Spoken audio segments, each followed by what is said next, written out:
Oulgo, c'était hier. On a vu des militaires, même si on est cruel, lorsqu'on voit autant de sang, autant d'assassinats, on devrait se poser des bonnes questions. À quand la fin de cette sale guerre? Oui, d'abord, la guerre du Nozo, qui coûte très cher au peuple camerounais, que ce soit sur le plan financier ou sur le plan humain. Et d'ailleurs, cette guerre aussi fragilise le Cameroun, qui était engagé déjà au front contre Boko Haram.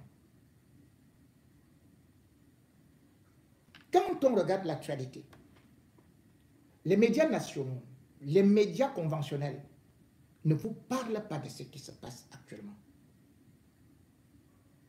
Je vous parle avec beaucoup de gravité. Nous sommes en danger. Nos soldats sont en train de tomber comme des mouches. Boko Haram s'est terriblement renforcé. Vous avez dû constater la branche terriblement bien équipée qu'on appelle ISWAP, qui a créé un véritable carnage. Sur les 36 survivants, le ministre de la Santé, Mathias Sommo, s'était rendu là-bas à leur chevet et puis il leur a décerné la médaille de la vaillance au nom du chef des armées qui est Paul Biya. C'est dommage que Paul Biya lui-même soit le seul chef d'État au monde qui ne soit jamais parti encourager les hommes en tenue au front.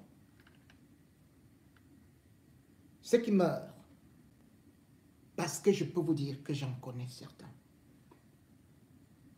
qui ont même causé avec moi, qui étaient même proches de moi, voire de ma famille, qui sont tombés là-bas. J'ai vu le sang jaillir de leur cerveau. J'ai vu comment ils étaient emballés dans des sacs. Je passe des nuits parfois sans dormir. La situation est très critique. Et elle est beaucoup plus critique que certains membres du gouvernement ont financé ces guerres-là parce qu'ils savent que l'économie de la guerre permet qu'ils puissent continuer à exister en toute impunité. Mais surtout, ce qui est en train d'arriver, c'est que vous avez regardé, vous avez constaté certains communiqués de l'armée où on vous a dit que certains éléments, certains soldats désertaient pour aller en Russie. Et ce n'est pas faux. Et d'ailleurs, je remercie beaucoup Yves Plumet-Bobo de Jeune Afrique qui avait fait un très bon papier et d'ailleurs a eu à y détailler. Mais beaucoup de gens n'ont pas eu accès à ces informations où désormais, dans l'armée, quelqu'un cherche rapidement à se marier. Dès qu'il se marie, il va se casser. Selon certaines statistiques, rien qu'au Bir, il y aurait eu déjà 200 départs. Pendant ce temps, Boko Haram ne fait qu'avancer. Il n'y a plus de semaines où il n'y a pas de mort. Beaucoup de soldats tombent. Mais le pire,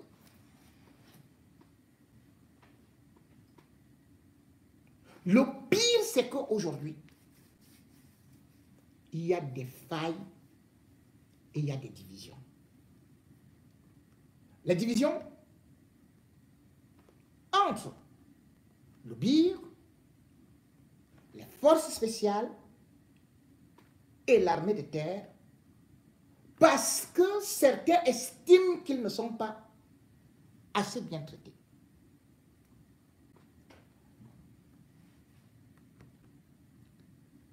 C'est Paul Biya qui a fait cela. Et après l'attaque de Wulgo, et il y a aussi surtout le fait que certains chefs ventrus que vous voyez là, ils ne sont que des hommes d'affaires. C'est-à-dire que vous voyez les hauts militaires gradés là, ils ne vont pas au front. Ils sont dans des bureaux climatisés à Yaoundé. Ils sont là, ils font des marchés. Ils sont des millionnaires.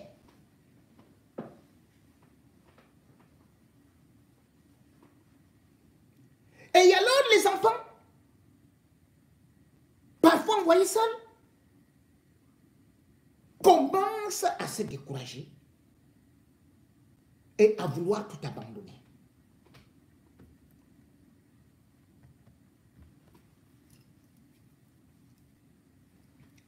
Après l'attaque de Wulgo, on a dû bien évidemment voir ce qui n'avait pas marché. Mais ce qui n'avait pas marché, c'est quand même inquiétant. Parce que Wulgo ressemblait à ce qu'on peut appeler une véritable base militaire. Mais on n'a pas pu tuer.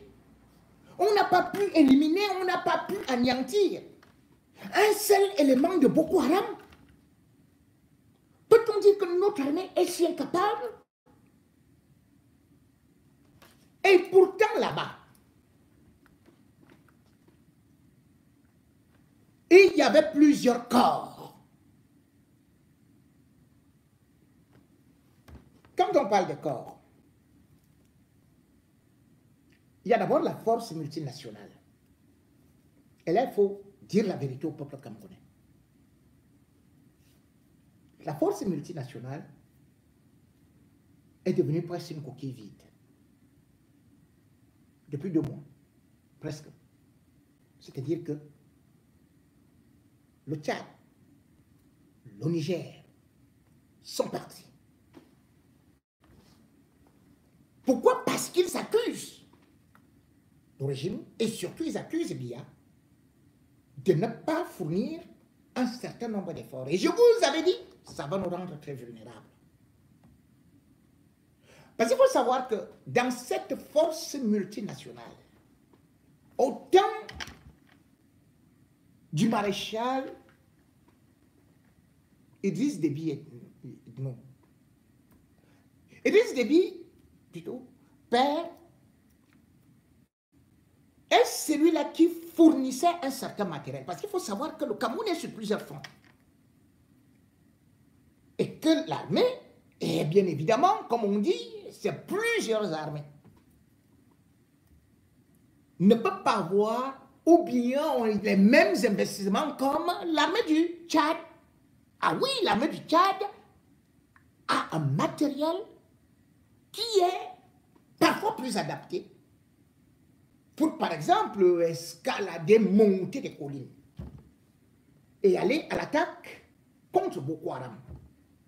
Pourquoi? Parce que aujourd'hui, il faut savoir que l'armée camerounaise utilise les blindés Typhon. Or, les blindés Typhon ont des pneus en caoutchouc. C'est-à-dire que ça ne peut pas véritablement progresser, comme par exemple lorsque Idriss Déby était encore là.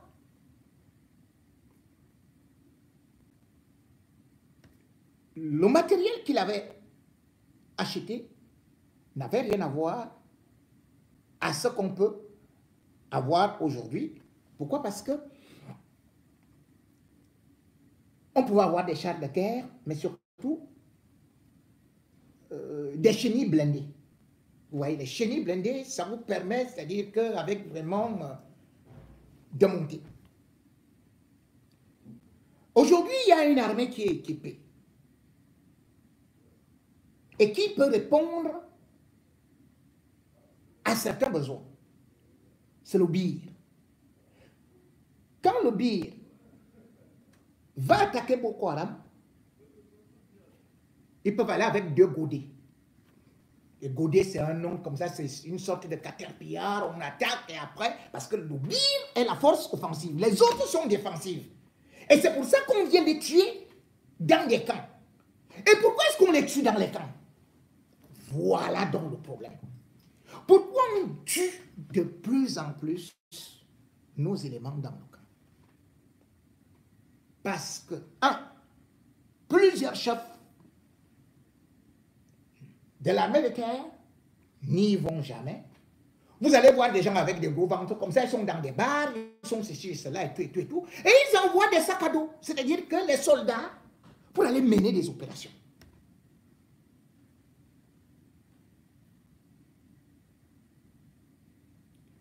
Quand ils sont surpris au front là-bas, il n'y a personne pour donner des indications. Et dans les camps, on se retrouve parfois avec un effectif réduit. Pourquoi? Parce que les soldats désertent. Ils arrivent peut-être, bon, ils disent, bon, celui-là dit, bon, il prend son arme, il va chez une petite là, à Didja, il boit du bilé-bilé, il mange le bon couscous là-bas, et tout et tout. Boko Haram voit tout ça. Quand Boko Haram arrive, ils sont en sous-effectif. Là encore, on vient de connaître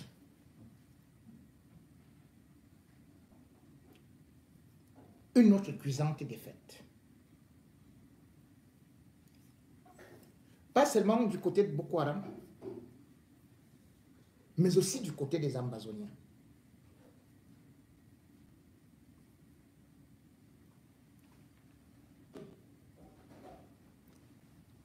Avant de développer et vous dire aujourd'hui ce qui fait des dissensions, je voudrais d'abord chercher un élément quelque part de l'autre côté et vous, ah oui, ici, pour ramener. Est-ce que tu peux me donner cet élément-là? Voilà, merci. On va passer par ici. Voilà.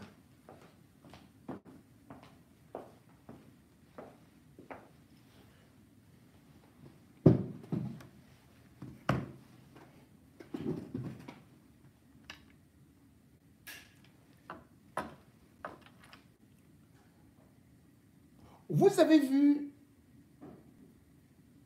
parfois à Yaoundé un maire qui célèbre des mariages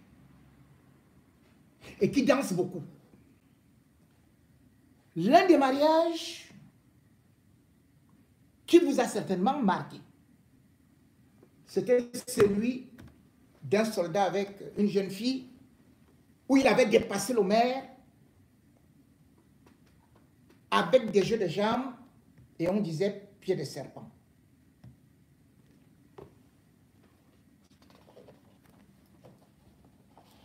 Je vais vous le montrer. Il venait de se marier. Le voilà avec son acte de naissance. Vous ne le verrez plus jamais.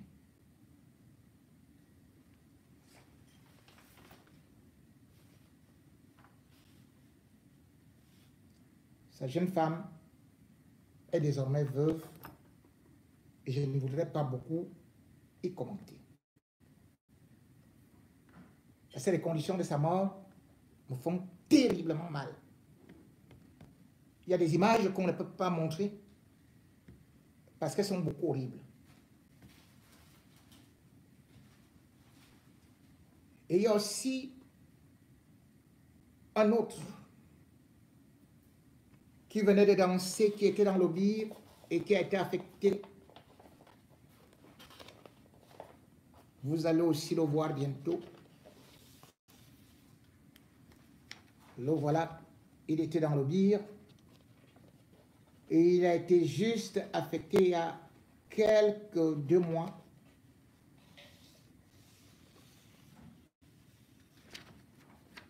vous ne le verrez plus jamais. Il était sous lieutenant.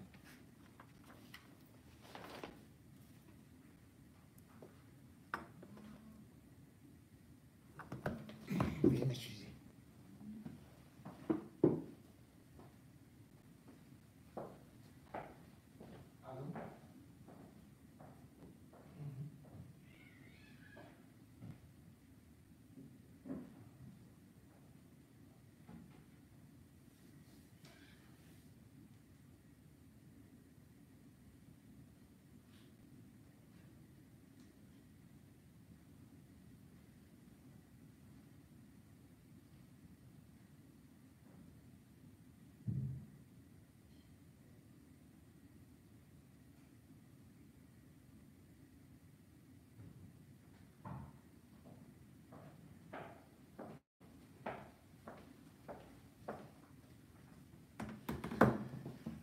Des informations qui s'enchaînent et qui nous viennent à temps opportun.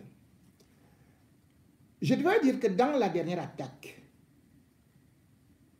ce qui est beaucoup surprenant et qu'il faut demander à certains chefs, comment voulez-vous que dans un camp, nous avons la force multinationale, c'est vrai qu'elle est déjà un peu dégringolée.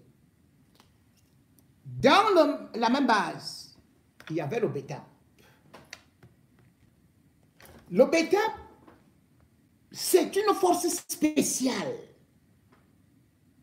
qui a été créée par Ahmad Ouahidio. C'est-à-dire que c'était presque ce qu'on appelle le BIR aujourd'hui. C'est le BIR qui est venu les remplacer. Dans la même base, il y avait une force qu'on appelle le RAS. R-A-2-S.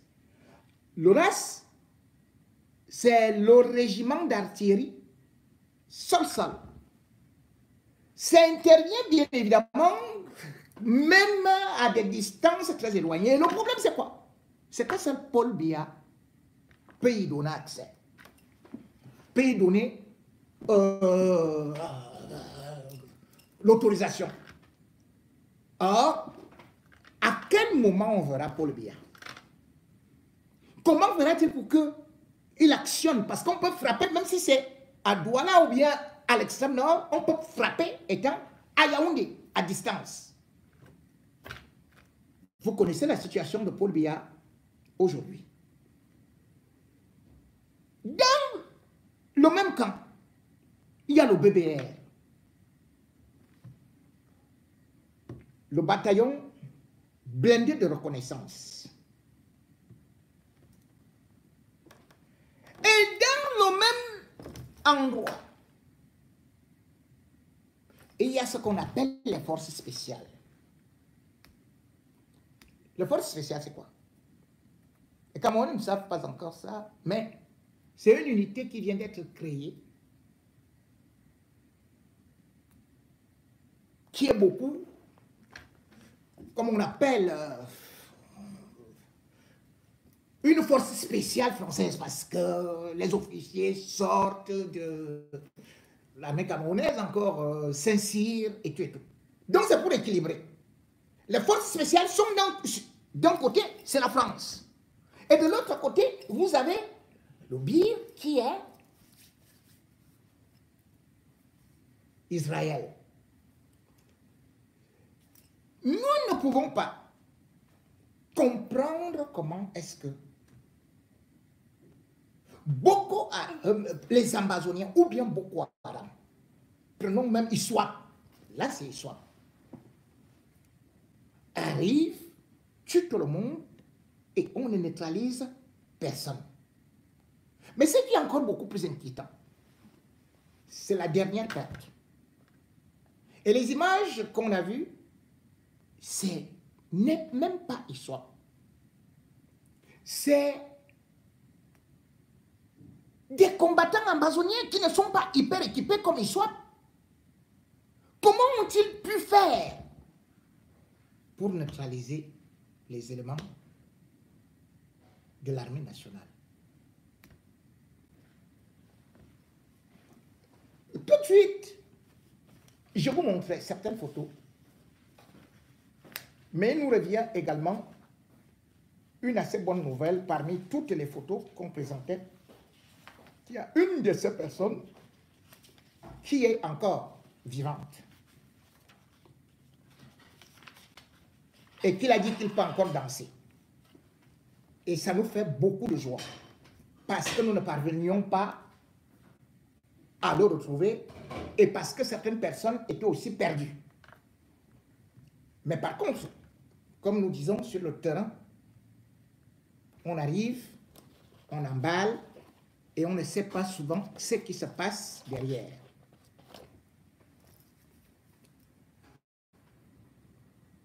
Parce que ce sont nos petits frères. Et parce que nous savons qu'ils se sacrifient pour la patrie. Face à cette lutte grave, nous devons être solidaires, les soutenir, mais aussi dire à ceux qui sont haut gradés d'être souvent sur le terrain des combats. Mais par contre, nous devons féliciter. Parce que même quand on critique, il faut féliciter ceux qui essaient de travailler. Nous devons féliciter le nouveau patron qui est parti dans le commandement à l'extrême nord en ce qui concerne l'Obir, le colonel Onkoela, pour l'opération Alpha. Parce que j'avais critiqué ici. J'avais critiqué le colonel Madouin Désiré. Qu'il passait le temps à couper les primes des enfants. Au moins 1000 avaient eu leurs primes coupées. 250 avant qu'ils ne partent. Parce qu'il a fait plus de 20 ans là-bas. Maintenant, il a la présidence à l'état-major. 250, il les a punis. C'est-à-dire que sanction dans les carnets, c'est-à-dire que tu ne peux plus évoluer. Je remercie donc ceux qui ont eu à m'écouter et qui ont pris des décisions, qui ont fait une enquête. Parce que j'ai appris que Aaron Moïse avait pris mes informations au sérieux et avait décidé d'enlever celui-là. Et je peux lui dire aujourd'hui que les rapports que j'ai sur le terrain, le colonel Nkoela travaille super bien. Quand c'est bien, je le dis. Il ne punit pas beaucoup, mais il est professionnel, rude et pas rancunier. Je félicite aussi ceux qui vont au front. Parce que là-bas, dans l'opération Alpha, et ils vont au front avec les enfants. C'est vrai qu'ils ont les TX qui ont été offerts par le général, je crois, Bénéné, qui coordonne le billet. Mais comment se peut-il que les autres ne partent jamais au front? Ils sont seulement à Yaoundé, ils font les affaires, ils boivent la bière, quelle bière même? Ils boivent les alcools, le bon vin, ils sont avec des femmes, ils font ceci, les autres meurent là-bas. Non. Ceux qui travaillent, je dis. Ceux qui ne travaillent pas, je dis parce que ce sont des enfants d'autrui qui sont parfois sacrifiés à vil prix. Mais aussi, quelque chose est en train de naître que je voudrais rapidement éclaircir. Bruno Bidjan, je vais parler de toi la semaine prochaine. Parce que ce que tu cherches derrière là, pour créer la division, pour faire la guerre dans l'armée camerounaise, Bruno Bidjan, ce n'est pas avec ça que Amgobelinga va sortir. Hein. L'armée nous protège, nous tous. Et tu ne peux pas venir faire des mensonges à chaque fois. Parce que tu te lèves comme ça, boum, tu vas inventer des choses que tu ne connais même pas.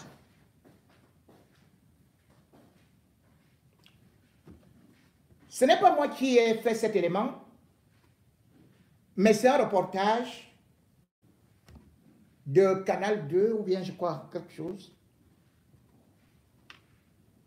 sur les dernières frappes, sur les dernières pertes de nos forces armées. Partir pour ne plus vivre la peur au ventre.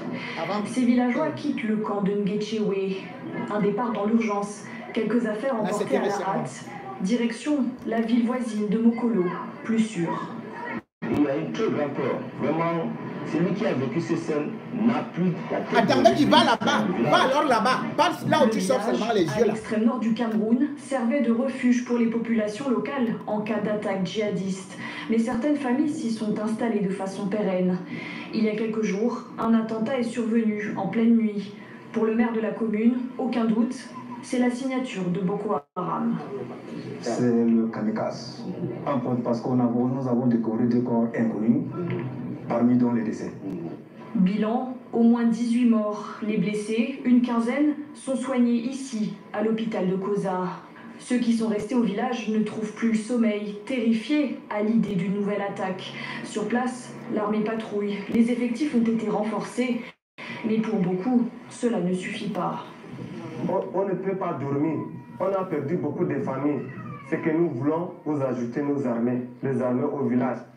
Née au Nigeria, la nébuleuse Boko Haram est aujourd'hui affaiblie, mais elle continue de frapper dans un vaste secteur.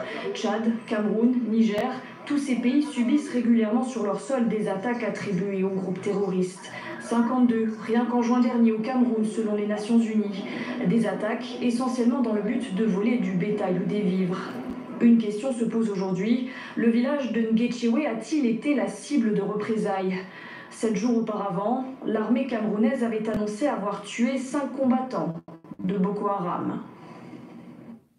C'est ici, à Mouniengue, dans l'arrondissement de Mouyouka, dans le département du Fako, région du sud-est Cameroun, qu'est survenue l'attaque meurtrière. Voici le véhicule blindé de l'armée régulière qui a été pris dans une embuscade séparatiste.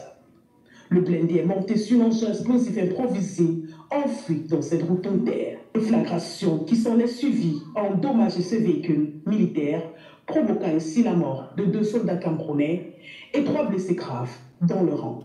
Cette atrocité intervient alors que les soldats étaient en fin de mission à Bafia, non loin du village Ikata, à 1 kilomètre de leur camp. Les bandes armées séparatistes ont piégé le véhicule. Depuis 2017, la localité de Mouyouka et ses environs continue de subir de plein fouet les violences séparatistes.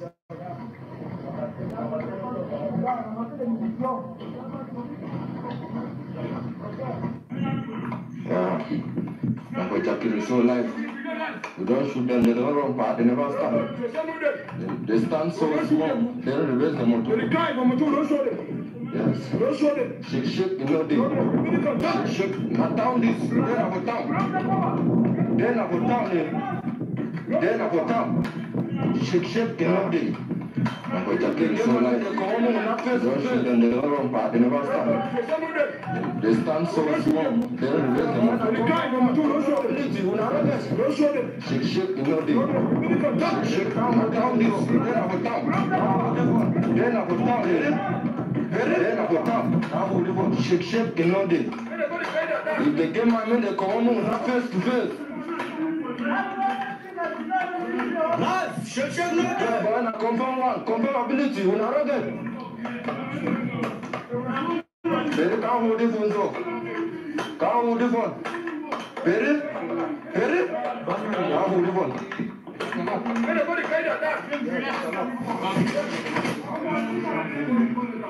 Shake, no, the life, shake, no, the. I'm taking it life.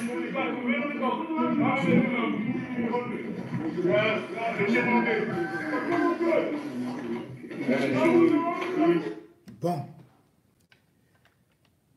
Ici, j'ai immédiatement de haut gradé qui m'informe que le plus jeune Ils l'ont eu ce matin. Celui-ci, il est encore vivant et qu'il a dit qu'il continuait à danser, mais que c'était une ressemblance. Mais par contre, il me confirme que ça, c'est bel et bien l'adjudant du BIR qui a été reversé à peine 2 mois, alors que normalement, il ne devrait pas être reversé. Il faisait partie des 35 parce que lorsque vous êtes reversé, vous savez, le BIR a beaucoup plus d'avantages. Et c'est là-bas où les fils des grands préfèrent rester dans des bureaux. Et quand eux, ils doivent sortir, on fait donc ceux qui n'ont pas de parents. C'est eux qui sont reversés dans l'armée de terre. Ils peuvent donc être sacrifiés. Donc c'est le recte parce qu'il est vivant, tout en lui souhaitant beaucoup de courage. Et aussi à son épouse qui elle-même a eu beaucoup peur. Je lui dis, c'est ces 2 officiers, enfin ces 2 hauts gradés de l'armée qui viennent de m'informer qu'il est encore vivant, qu'ils ont recoupé l'information, mais que c'est juste une ressemblance. Alors, il pourra encore danser, surtout avec monsieur le maire, mais entre-temps, l'autre, malheureusement, lui ne dansera plus. Si jeune, parfois, il se sacrifie pour nous, pour la patrie.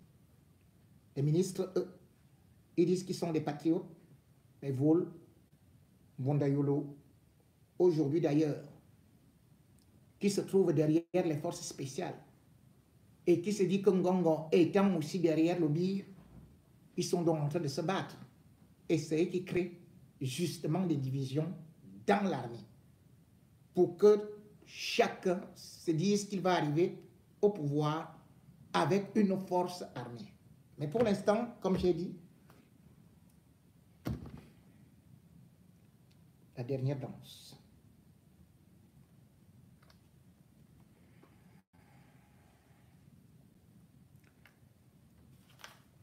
J'adresse mes condoléances à sa famille et aussi d'autres images que je ne pourrais pas malheureusement vous montrer. Voilà. Là, c'est des cadavres qui sont emballés.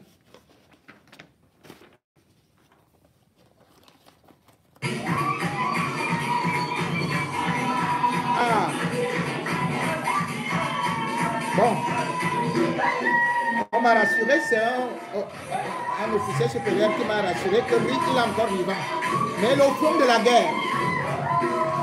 Il est encore vivant, mais il est au fond de la guerre.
On arrête là. La vie est belle, mais les sacrifices pour la patrie sont aussi énormes.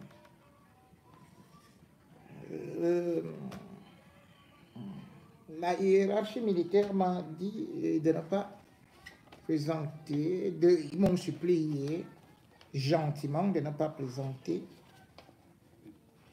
d'autres qui ça risque de faire mal à leur famille, et je comprends. Ça. Mort pour la patrie. Vous voyez comment ils sont emballés?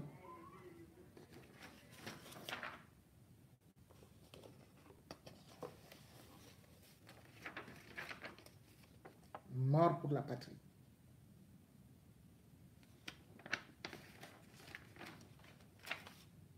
Et tout ça en une semaine.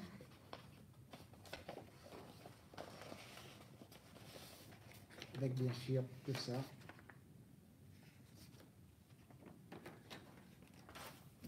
Mais ce qui me préoccupe et que je vais dénoncer, parce qu'il y va de la sécurité de nous tous. Je dis bien, je dénonce ces hauts gradés. C'est pour ça que vous entendez qu'il ne peut pas avoir au coup d'État, machin, et tout. Comment vous voulez que des gens fassent des marchés et bouffent les primes de ceux qui vont se sacrifier? Je vous prends par exemple le cas du billet. La prime, c'est 250 000. Or aujourd'hui, les gars de l'armée de terre me contactent même pour me dire que non, ce n'est pas possible, nous on n'a pas pris au fond parce que c'est le BIR qui a tout l'argent et tout. Non, le BIR n'a pas ça, j'ai fait des enquêtes. Au lieu de 250 000, parce que le BIR est payé directement par le palais. L'argent transite par les Ngongo et Ranmoy, c'est tout et tout, c'est eux qui savent ce qu'ils font. Mais ils versent quand même, mais pire dans la main encore. Je vous prends ici. Ça, c'est par exemple, il y a la force Helios. Parce que Helios a la même prime que le RAS, c'est-à-dire que, voilà, je vous ai dit, les différents corps qui sont là-bas, ou encore que le BIR. Vous voyez ici, la prime au lieu de 250 000, elle est là à 100 000 francs. Et vous voyez, on y ajoute 1800 pour les frais de retrait. Ça fait donc 101 800 francs. Voilà, j'ai pris, par exemple, cet exemple. J'ai pris un tel cas comme ça. Pendant ce temps, vous avez des gens qui ne servent à rien, qui sont assis là, même Mekala. Vous vous rendez compte que comment le ministre de la Défense parle la dernière fois seul? Mekala qui est le chef d'état-major. Il ne voit pas. Il reste là avec les autres. Certains font des marchés. Quand vous regardez ceux qui sont en train de bitumer là, mais Bouman, veuillez nous excuser. Ah oui, celui-ci, veuillez m'excuser, parce que c'est aussi venu.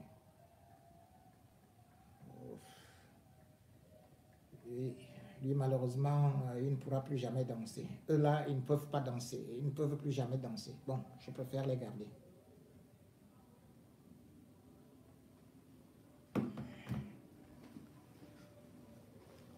Vous avez des gens que je vois en train d'être dans des marchés à Yaoundé. La route terminus Mimboman et Mwamba. Qu'est-ce que les gens de l'armée viennent faire dedans? Alors que nous sommes en guerre. Vous gagnez des milliards. Et ils sont avec l'Engano Djoumessi, la route de Kondotiti. Depuis là, on dit qu'on bitume, on ne sait pas là où ça va. Je vous le dis donc. Parce que ceux qui prennent maintenant beaucoup plus de primes là, c'est les gens qui sont proches de Bonayoro là, qu'on appelle force spéciale. Ils ont une prime de 180 000 francs CFA. Quand vous voyez Bonayoro gonfler là, c'est parce qu'il sait que lui-même, il est déjà aussi quelqu'un. Et non seulement il a de l'argent, mais il a aussi une force pour rivaliser avec contre son gongo. Je vois ici la route de Mélène. Je ne donne pas les noms. Mais si vous continuez à gagner des marchés comme ça, je viendrai vous verser ici. Vous devez superviser les affaires, les combats sur le terrain. avoir de gros ventres, de petites filles et tout ça. C'est quelle qualité ça? On vous a dit que c'est du bien les officiers. Vous voyez comment ils vont? Ils sont devant quand ils vont avec leur section. Parce que les sections, c'est quoi? C'est-à-dire que quand on devient, je crois, lieutenant, on est nommé commandant de compagnie et du coup, on a déjà au moins 45 éléments à votre disposition. Quand les autres vont, ils vont en groupe. Mais vous préférez profiter, vous faites des affaires. J'ai parlé de cette affaire aujourd'hui parce qu'il y a du sang. Et parce que je sais quels sont les hommes, les hauts gradés qui dérangent. Et parce que vous êtes déjà dans les clans de l'après Jolion. Puisqu'aujourd'hui même, c'est vous qui gérez.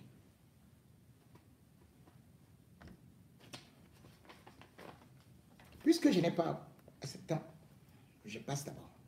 Je reviendrai. Je reviendrai. Vous savez que j'ai des informations précises, pointilleuses.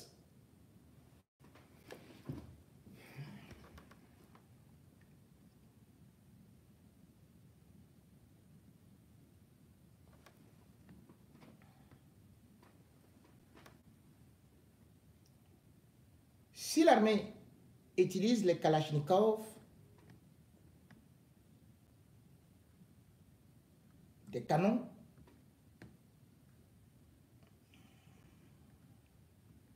au palais d'Itoudi, on ne parle surtout que du canon qui est entre deux jambes.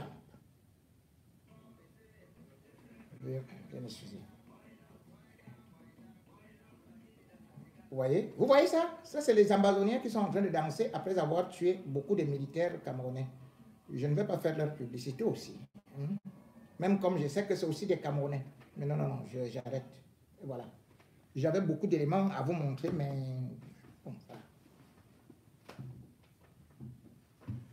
Je disais donc que ce canon fait aujourd'hui aussi ce qu'on peut appeler un véritable scandale. Depuis un certain temps, vous avez suivi sur les réseaux sociaux les audios de Calixte Beyala, les répliques de Monayolo parlent au touchement de certains individus et journalistes qui sont payés à juste prix. La République est dehors. La République est dans la rue. Monayolo, qu'on a donc présenté comme monsieur propre, aujourd'hui est dans une situation, et si j'en parle, c'est parce qu'il peut y avoir mort d'homme. Pourquoi? Parce que les derniers messages qu'il a envoyés à Calixte Beyala parlent autrement de quelques journalistes qui ont carrément répété ce qu'on avait dit contre Martinez Zogo, sont beaucoup inquiétants. Au regard de ces menaces, où on demande qu'elles disparaissent, et ces menaces dont j'ai pris possession, je devrais donc alerter exactement comme j'avais déjà dit. Parce que quand on dit déjà que tu vas disparaître, mieux vaut un lâche vivant qu'un héros mort. Cela veut tout simplement dire que les menaces de mort sont précises, claires, nettes, et il faut stopper cela avant que le pire n'arrive. Ce n'est pas une blague, ce qu'on est en train de voir actuellement. Et si je prends ce sujet dans une émission où nous devons résoudre, où nous devons parler des vrais problèmes du pays, c'est parce qu'il faut savoir que les gens qui sont concernés sont aussi surtout très importants et sont de notoriété publique Et que quand il commence comme ça, il ne faudrait pas qu'on me dise qu'il n'y en avait pas averti. Je vais donc donner une première indication. Le DP, le directeur de publication du journal La Première Heure,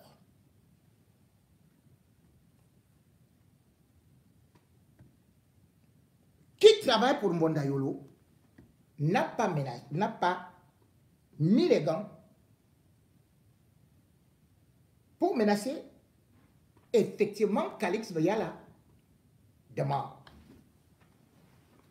Je me situe parce que les gens ont cru que c'est une petite histoire. Cette histoire que vous voyez là n'est pas petite. Parce que il faut faire taire Calixte Veyala comme on a fait taire Martinez Zobo. Je m'explique. C'est aussi simple que ça. Je ne vais pas rentrer dans les détails. Mais je vous dirais qu'entre adultes, il y a des choses qui se sont passées. Et ces choses se sont arrêtées en 2019. Et si ça s'est arrêté en 2019, c'est parce qu'il y avait des choses horribles qui se passaient. Et Calixte, en août 2019, avait donc décidé de partir. Partir, mais pas définitivement, puisque comme on tient un chiot, il fallait bien évidemment la contrôler. Parce qu'elle connaît beaucoup de choses. Parce qu'il y a eu beaucoup de choses qui se sont passées et des scandales. Quand on écoute les audios aujourd'hui, elle ne dit pas grand-chose.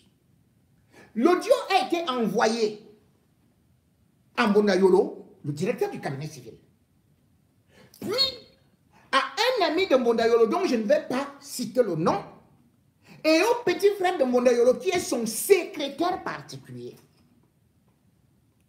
Si cet audio s'est donc retrouvé sur des réseaux sociaux, c'est parce que c'est Mbondayolo lui-même qui a voulu que ce soit ici et qu'il, par la suite, ils disent que, voilà, la femme a besoin de machin et tout et tout et tout. Je connais l'affaire et j'ai toujours dit, je ne sais pas comment des grands frères comme Mbondayolo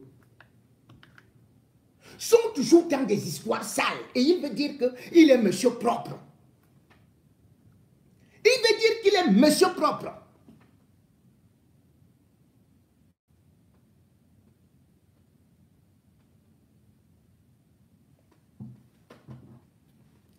Laissons d'abord les détournements. Vous savez que les affaires du Cameroun là, comme vous avez entendu, les hommes là, avec le ministre d'État de la Justice, c'était quoi? C'était toujours les choses du ventre et du bas-ventre. Et là, c'est quelque chose qui s'est passé au Mont-Fédé. Au 7e étage.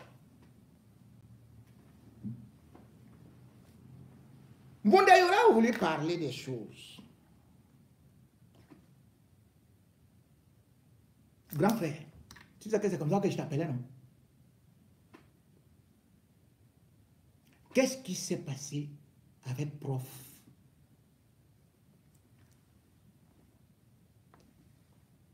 Prof Andy. Il faut que tu expliques ça aux Camerounais.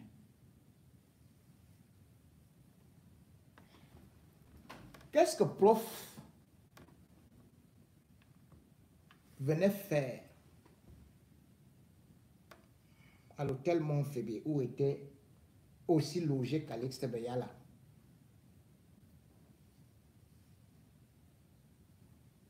Pourquoi Prof pleurait toute la nuit?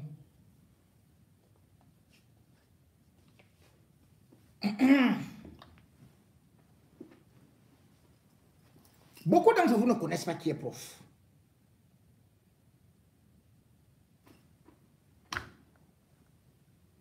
Prof, c'est le sobriquet d'un des fils de André Tchungi. André Tchungi est celui qui a été ministre de la justice au Cameroun. C'est celui-là qui a combattu l'UPC à Douala. Puis est devenu ministre de la justice. C'est-à-dire que même au temps des colons, lui, il tuait. Il est devenu ministre de la justice jusqu'en 1983. Puis il est devenu ministre de la défense. Puis il est devenu vice-ministre, vice-premier ministre chargé de l'administration territoriale en 1983. Quand vous entendez parler de Fauchivé, c'était la même catégorie. Donc c'est l'un de ses fils, lorsqu'il était à Douala, comme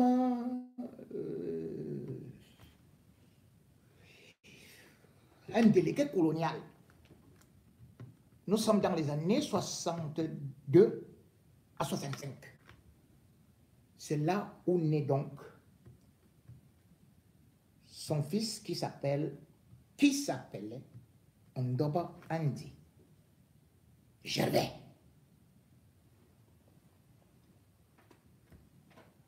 C'est Ndoba Andi Gervais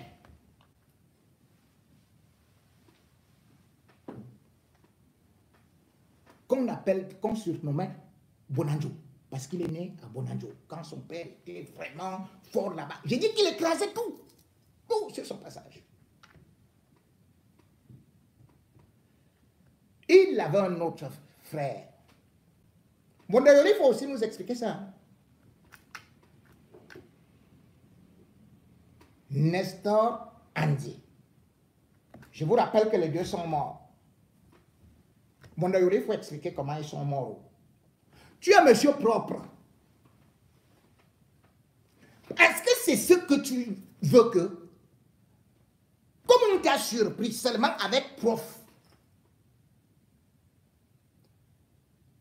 que Calix ne parle pas.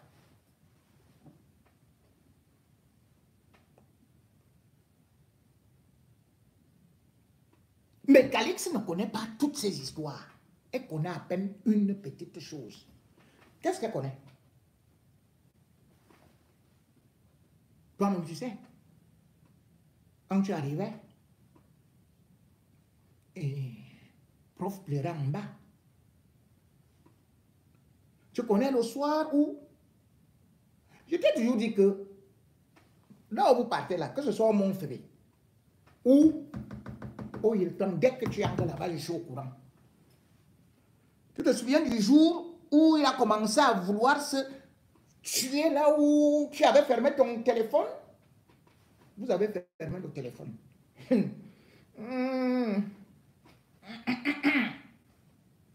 Parce que je sais comment tu as piégé la grande sœur là. Elle ne sait pas que tu l'as piégée.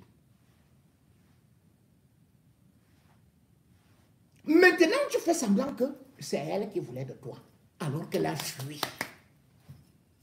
Elle a fui dès qu'elle a découvert que tu étais doublissime. Et que c'était un moque qui venait pleurer. Et comme elle était curieuse, tu te souviens bien aussi de cette partie de l'histoire où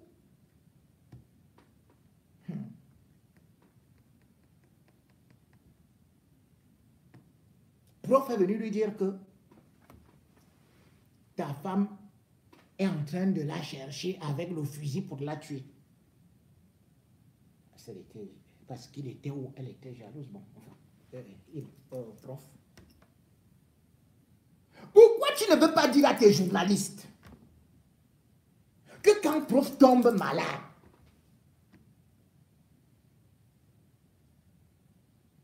c'est chez Calix Bayala qu'elle est partie habiter en France.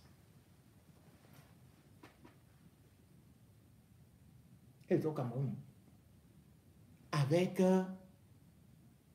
la ménagère.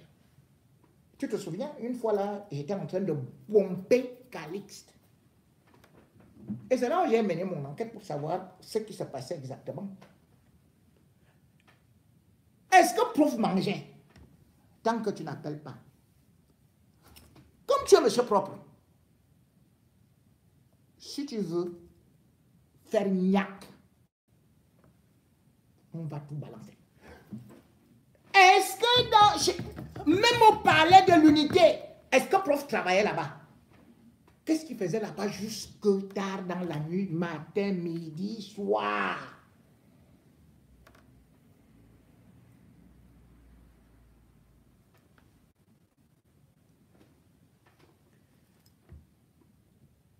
Mesdames et messieurs, le rapport et la bruit qui est plus grave est la suivante.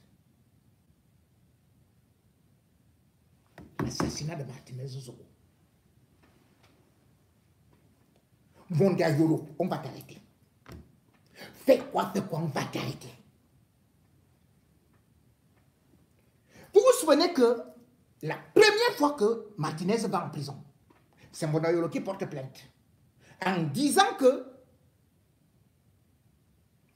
Martinez avait engueulé son épouse. Martinez va à la prison principale de Koningui, un an avant sa mort. Et toi, Wanda, tu as accusé Calix qu'elle donnait les informations à Martinez qu'elle ne connaissait pas. Je vais te dire combien de fois elle a connu Martinez. Même quand j'ai eu Martinez, pour lui dire que c'est fini. Elle avait vu Martinez, je crois, 2 fois. Une fois à Douala, et je crois une fois à l'hôtel. J'ai dit bien au 7e étage. Tu veux, je donne la chambre. Je ne veux pas encore faire le grand déballage, même là où tu partais. Moi, je ne veux pas. Je dis tout simplement que tu dois t'arrêter. Parce que ce que tu as fait avec Amoukou, je ris souvent quand les gens me disent que oh, Gongo, il y a eu quelqu'un qui est parti achever le travail. Tiens, qui avait intérêt? Tu as laissé Amoukou faire le travail, non? Et c'est pour ça que tu as voulu que tu veux que Amoukou sorte vite, parce qu'il a dit qu'il va parler. C'est pour ça que tu te bats. C'est toi qui faisais tout pour qu'il parle. Mais le problème, c'est quoi? C'est que tu n'as pas apprécié. Et c'est ça que les Camerounais doivent savoir. Lorsque Calixte voit Martinez être assassiné, c'est là où elle retourne son talisman. Pourquoi? Parce que le 2 janvier, Martinez lui avait souhaité bonne année. Et on avait demandé, comment vas-tu? Il avait dit, je pousse. Quand elle apprend l'assassinat de Martinez Zogo, elle commence à fustiger Amoukou. Et toi, tu ne veux pas qu'elle parle. Tu veux qu'elle se taise. Parce que tout ça a été enchevêtré et parce qu'en même temps aussi, Martinez connaissait ta triple vie. Qu'il voulait aussi exposer.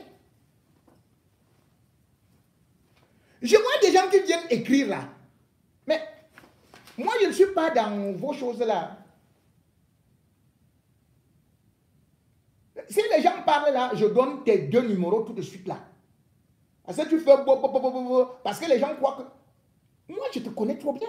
Et je connais tout ce que tu as toujours fait. Et tu le sais. Tu le sais. Parce que parfois, je vois des gens qui vont s'asseoir là. Tu fais ça, je bombarde tout de suite tes numéros là. Et tu vas me dire, ils vont me dire si c'est le mensonge ou ceci et cela. Non, non. Moi, je ne suis pas dans ces choses là.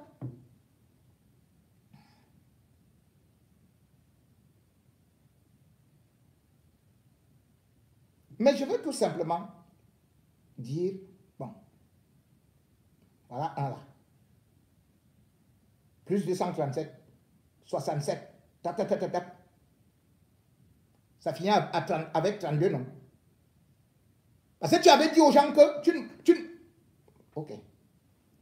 L'autre.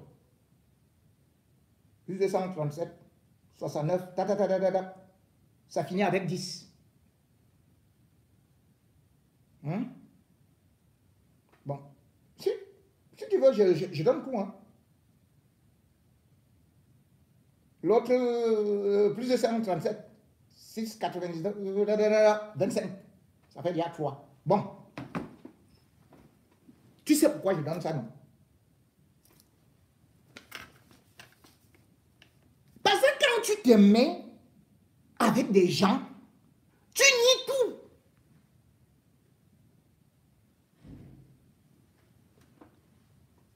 Mais en fait, qu'est-ce qu'il y avait donc entre prof, toi et Nestor?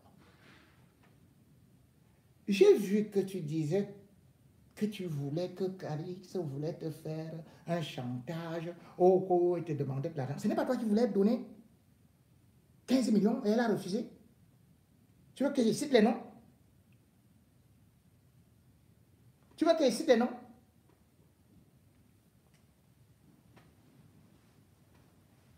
Monsieur Propre, vous avez tenu et détruit la famille Andé. Comment est-ce qu'il a détruit la famille Andé?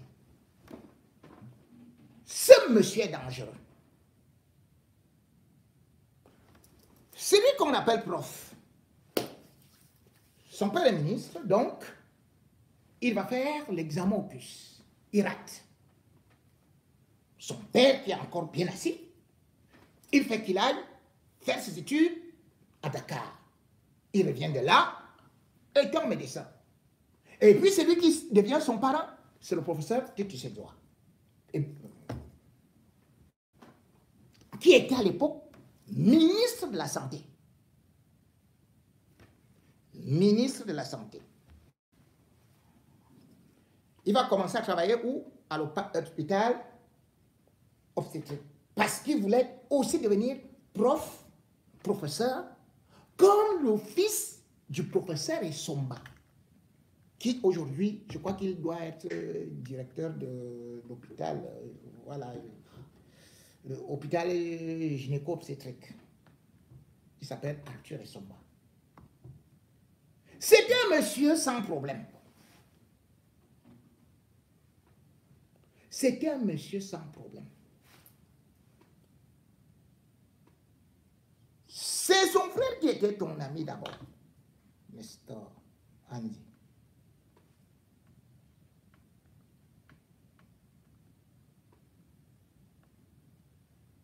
Mais qu'est-ce que tu as fait?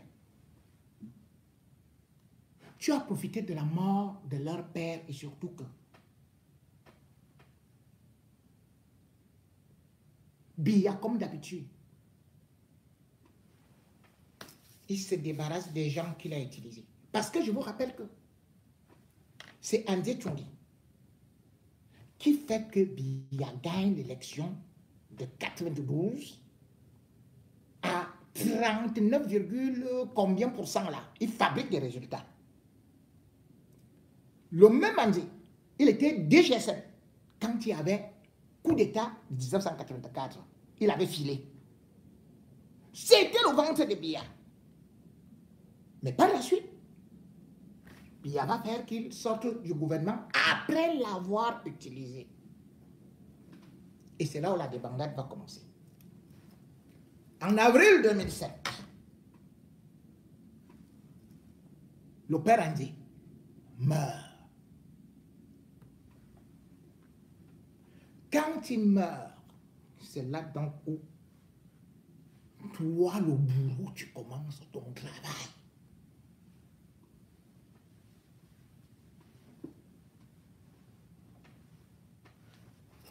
Le père André, il faut savoir qu'il était président du conseil d'administration du Crédit Agricole. Or, le Crédit Agricole en question, il avait pris des crédits.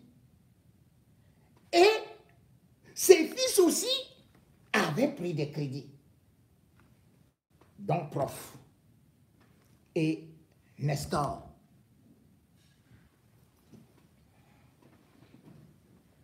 C'est toi qui vas actionner la SRC pour dire que il faut aller saisir leur immeuble qui est Vermeulen là, qui a combien de mètres carrés? 3730 mètres carrés pour 450 millions.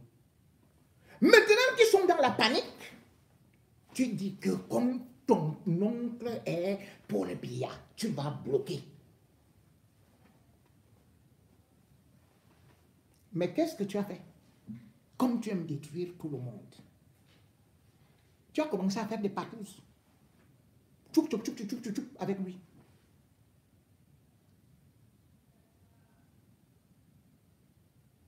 Tu connais la fille qu'on appelait Perry? Chantal Perry? Ce que vous avez fait là-bas? Et c'est là, au lieu de rester seulement sur Chantal Perry, tu as fait le marche arrière, boum! Et ce n'est pas tout. Tu es aussi parti bombarder sa propre femme, Angèle.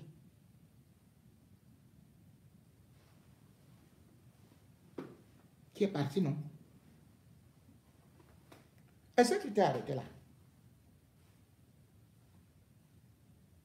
Dans la panique, abus de faiblesse, tu as pris Nestor. Boum! Aussi. Sa femme Joséphine, qui avait un petit salon là, à la montée en rouge. Là-bas aussi, boum! Ta spécialité, c'est prendre l'homme et son épouse. C'est ça qu'elle a fui. Elle est partie je crois, au Canada. Elle devait avoir 3 enfants. L'autre avait une fille. Voilà ta destruction. Avec ton canon, Dieu m'entend que tu as le canon.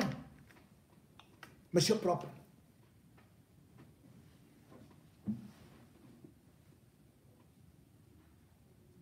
Maintenant, parlons de leur mort.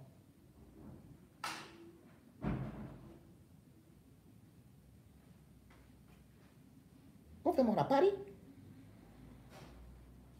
L'autre, tu as donné de l'argent pour aller mourir en Inde, non?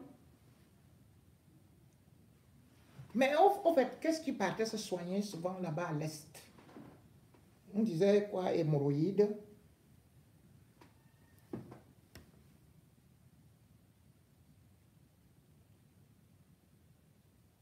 Je ne veux pas aller trop loin. Ton frère Adayolo, tu l'as aussi soupçonné.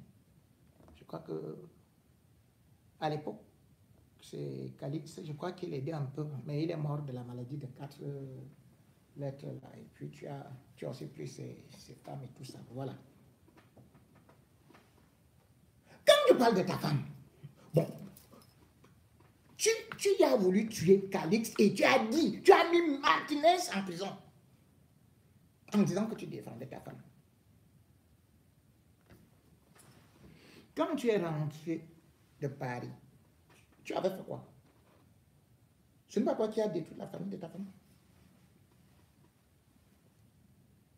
Tu es parti habiter au Kansi. Elle était avec son mari, non? Ils ont logé. Son mari était, voilà, il travaillait à la BAO. Elle-même journaliste à la CRTV, je ne donne pas son nom, la petite sœur de ta femme. Tu n'as pas détruit. De telle sorte qu'elle ne se parle pas aujourd'hui. Pourquoi ta femme est partie au sud de la France? Bon, ok. Je m'arrête là. Mais j'ai dit, je t'avertis, si il y a un petit truc comme ça, égratigné sur Calix de Bayala,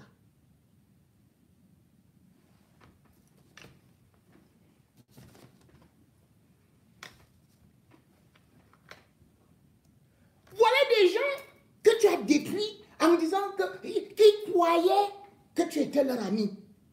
Tu as divisé de famille. Tu as détruit la vie de Martinez. Tu as poussé Amgou à la faute.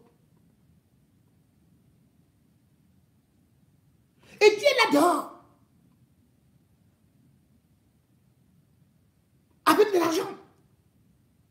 C'est l'immeuble des cas qui a le titre foncier de ça. Comment tu veux détruire la femme d'autrui, monsieur propre, alors que tu es trop sale? Tu veux qu'on parle de tes histoires? On ne peut même pas. C'est trop sale. Tu es trop sale. Parce que tu veux, soi-disant, tu veux garder, monsieur, c'est vrai que tu veux faire la campagne électorale de... Mais non.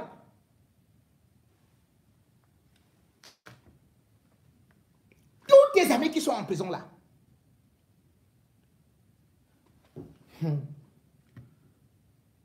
Tu veux que je parle de Franck Biya?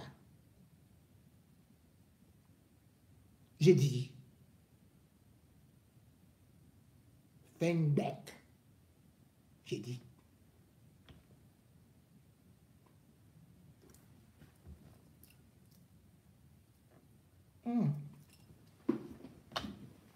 Je garde d'abord un peu.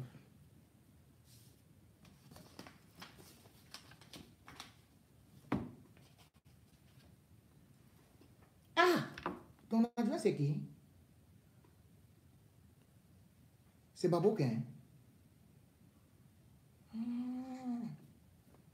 C'est Babouquin. C'est Babouquin qui est ton adjoint. Ah oui.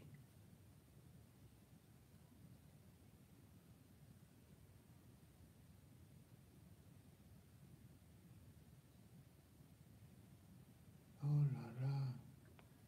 Babouquin. Ah tiens. Je vais te faire que la femme de Babouquin passe tout. Qu'elle te donne un peu quelques petits conseils avant que je ne te prenne. Mais ne dis plus jamais que tu es monsieur propre. C'est parce que Biya est là que tu es encore dehors. Mais toutes ces choses-là vont finir par sortir. Mais comme moi je l'ai dit, laisse la femme d'autrui au haut. Laisse la femme d'autrui. C'est pas elle qui t'a rendu comme tu es, machin et tout. Elle est partie. Ne fais pas semblant que tu es très chaud comme tu dis que oh yo, dès que tu montes sur ceci et cela, ça fait ceci, yo, tout le monde pleure. Elle est en train de pleurer ceci, elle est en train de pleurer cela et tout. Non, ne joue pas. Non. Hey. Je vais chercher là. Voilà. C'est la femme de Babouquin. Sur tes pratiques, elle parle entre parenthèses. Écoutez bien. Ne viendra jamais quelque chose que Dieu aime. Dieu n'aime pas le péché. Dieu de tous les temps n'aime pas le péché. Nous les hommes, nous tombons dans le péché. L'homosexualité est un péché et il restera péché.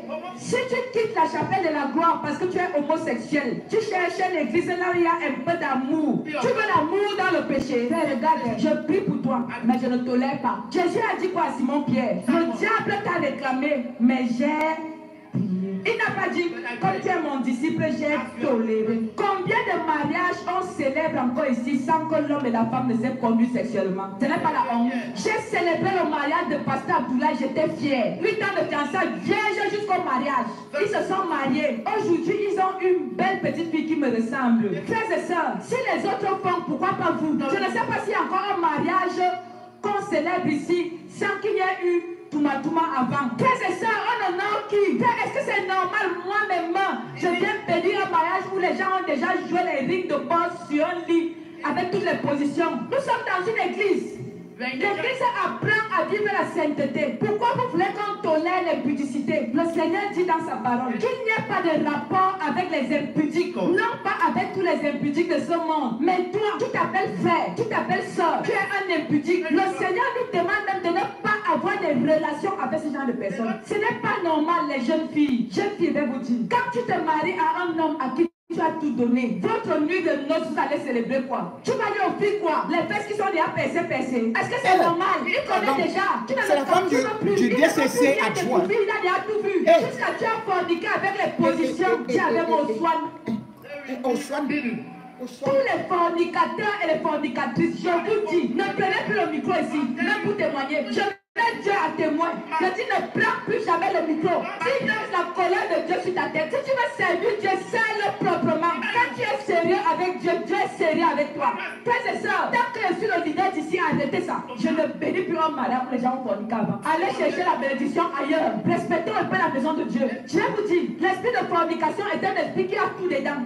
Ce n'est pas bien, jeune fille. Si tu étais déjà sur le point d'imiter celles qui ont fait ça, ce n'est pas bien. Je dis bien que asseyez-vous. Je ne vous empêcherai jamais d'entrer à l'église. Venez, mais ne venez pas devant. Ni chorale, ni diable, ni intercesseur, ni protocole. Allez vivre vos vies tranquillement.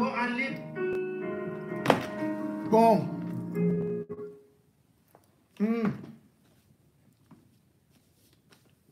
Quand on a essayé avec un Djouba, les go, les gars et tout ça, vraiment, ce n'est pas que quand on prend l'homme et la femme dans un couple, mais attendez. Bon, mais j'ai tout simplement dit, par rapport à ce qui s'est passé pour Martinez Zogo, je ne veux pas que ça se répète avec celle-là et surtout les menaces qui arrivent là. Vous voyez les gens s'acharner, c'est comme ça qu'ils commencent. Hein? Après, bang! Monsieur propre.